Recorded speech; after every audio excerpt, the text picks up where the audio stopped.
हरे कृष्ण। एक 17-18 साल का लड़का था।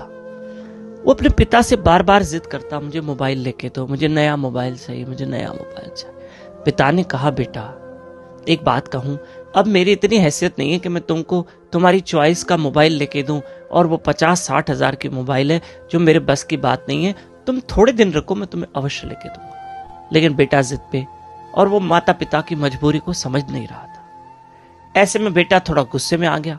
उसने कहा, मैं घर छोड़ के जा रहा हूं। और तुरंत उसने क्या किया, एक छोटा सा बैग उठाया, थैला उठाया, उसमें कपड़े डालने लगा, पानी की बोतल मोटल डाल के मैं घर छोड़ के जा रहा हूं। माँ बाप ने बहुत रोका, बेटा थोड़ा समय रुक जाओ, हम तुम्हें अवश्य मोबाइल लेके देंगे। लेकिन बेटा जिद और हट पे था और घर छोड़ के चला गया। यह औलाद का कर्तव्य नहीं?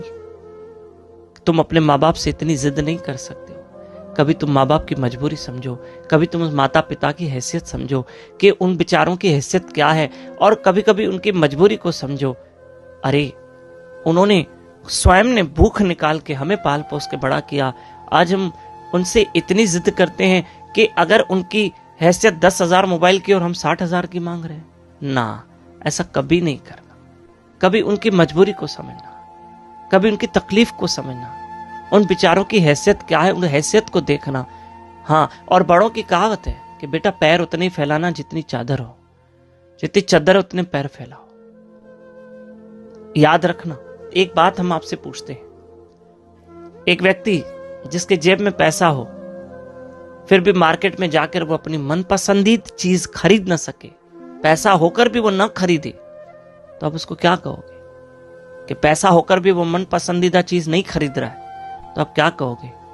कंजूस? नहीं, उसे कंजूस नहीं, उसे पिता कहते हैं। पिता कहते हैं कि जिसके जेब में पैसे हो, वो मन पसंदीदा चीज भी नहीं खरीद रहा है। क्यों? क्योंकि वो पिता है। वो जानता है कि ये 2 पैसे मेरे बच्चे के भविष्य के लिए काम आएंगे, इसलिए वो अपने पेट को गठाने बांधता है, भूख निकालेगा, या अपनी जबान और स्वाद को रोक लेगा, अपनी इंद्रियों पर नियंत्रण कर देगा, रख देगा।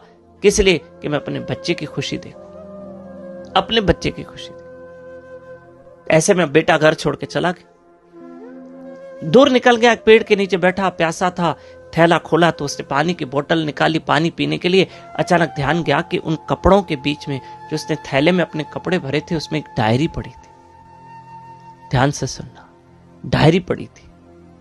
तो ऐसे में उसने डायरी खोली, वो उसके पिता की थी।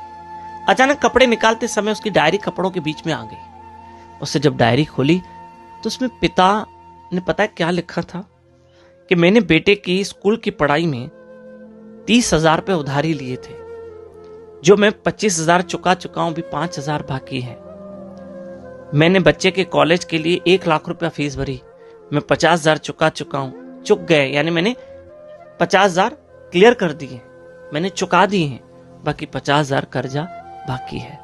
मैंने बच्चे के कॉलेज के कपड़े और शूज के लिए 25,000 रुपये खर्चा किया, अभी मुझे उसमें से भी 5,000 चुकाना बाकी है। मैंने अपने बच्चे के हाथ में 10,000 की मोबाइल ली है, अभी उसकी किश्तें EMI भरना बाकी है। और आखिरी पन्ने पे लिखा था, 5-6 पन्ने भरे थे, और 6वें-7वें पन्ने पे लिखा था कि आगे चल के मैं अपने बच्चे को एक अच्छी मोबाइल भी लेके देने वाला हूं। ये 15 दिन पहले ही पिता ने डायरी में लिख लिया था। लेकिन बच्चे ने जब डायरी पढ़ी तो बहुत रोया कि मेरे पिता ने मेरे लिए इतने कर्जे लिए हैं जो अभी तक मेरा पिता चुका नहीं पाया है। और मैं अपने पिता से जिद कर रहा हूं कि मुझे इतनी बड़ी मोबाइल, महंगी मोबाइल लेके दो, लेकिन मेरे पिता ने लिख के भी रखा है कि मैं आगे बच्चे के लिए ऐसा करूंगा। तो मैंने अपने पिता के साथ बड़ा दुर्व्यवहार किया है।